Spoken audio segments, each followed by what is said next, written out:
Cet homme dont on va parler ce soir est le plus important de notre histoire artistique. Vous allez comprendre pourquoi, pas seulement le théâtre. C'est tout simplement qu'il était contre. Il n'a jamais accepté la soumission. Francis Huster, bonjour. Bonjour. En France, théâtre égale Molière. Est-ce que vous pouvez me dire en quelques mots comment est-ce qu'en 50 années d'une vie d'homme, on peut marquer autant notre culture ? C'est une très très bonne question et la réponse est très séduisante. Pourquoi ? Parce qu'en fait, quel que soit le pays, on pense à Tchekhov en Russie, on pense à Shakespeare en Angleterre, on pense à Mozart en Autriche. Dès que quelqu'un est l'image exacte de son pays, c'est une légende. Et si on doit sortir un Français depuis qu'on s'appelle plus la Gaule, mais la France, c'est Molière. Pourquoi ? Parce qu'il représente exactement comme le drapeau tricolore qui est bleu, blanc, rouge, il a les 3 caractères de la France. C'est-à-dire, 1, le courage de dénoncer. Je dis bien le courage de dénoncer. Deuxièmement, l'insolence de rire de tout, y compris de rire de soi-même.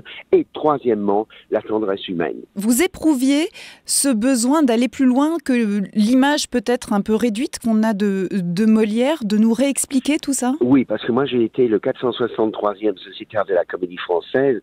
J'ai passé des années au Français à interpréter tous les grands rôles classiques et j'ai pensé que c'est comme l'armée, même si tu pars de l'armée à un moment, tu restes toujours un soldat.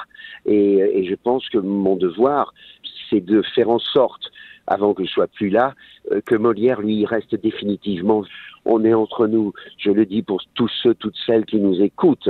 Quelle est la justification de ne pas avoir fait entrer Molière à l'Académie française au XVIIe siècle ? Quelle est la justification de ne pas avoir fait entrer Molière au Panthéon ? Alors que si vous allez dans le monde entier, les 3 noms français qui immédiatement viennent aux lèvres, à part tout d'un coup Mbappé, Zidane, Platini, etc., c'est forcément Molière, De Gaulle, Napoléon. Il se trouve que si Molière n'avait pas été comédien, bien sûr que comme Corneille, comme les autres, on l'aurait reçu et à l'Académie française au Panthéon. C'est pour ça que c'est important de le faire entrer au Panthéon parce que ça prouve enfin que la République accepte de reconnaître ce métier de comédien. Francis Huster, comment est-ce que vous avez imaginé ce spectacle ? C'est quoi ? C'est un plaidoyer ? C'est une déclaration d'amour ? C'est une confidence ? C'est une conférence ? Qu'est-ce que c'est ? Je pense que c'est un spectacle qui correspond à une nouvelle forme de spectacle. Je pense que l'acteur face au public, il ne s'agit pas d'un one-man show parce que les lumières de la salle sont allumées. Et vous n'êtes pas seul. Et je ne suis pas seul parce qu'il faut toujours, quand on se permet de réunir les gens pour parler de Molière, de Racine, de Shakespeare, de Tchekhov, il faut bien à un moment qu'on écoute la voix de Racine, de Molière ou de Tchekhov. Donc avec Yves Lemoigne, c'est pas seulement une histoire, c'est que les 2 mains jouent ensemble. La main gauche et la main droite. Parce qu'il y a souvent des duos chez Molière, des vrais duos.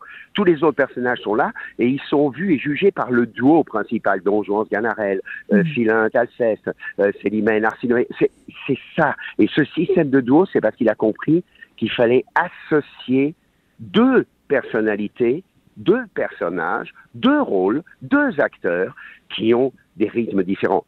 Et c'est pour ça que c'est si magique et inoubliable tout d'un coup, quand on est spectateur d'une pièce, on a vraiment la sensation en tant que spectateur d'assister à un moment rare qui recommencera jamais. Francis Huster, merci beaucoup d'avoir été avec nous. Merci beaucoup et surtout que Molière appartienne à la jeunesse. J'étais seul l'autre soir au Théâtre Français. L'auteur n'avait pas grand succès. Ce n'était que Molière. Retrouvez tout France Bleu sur francebleu.fr.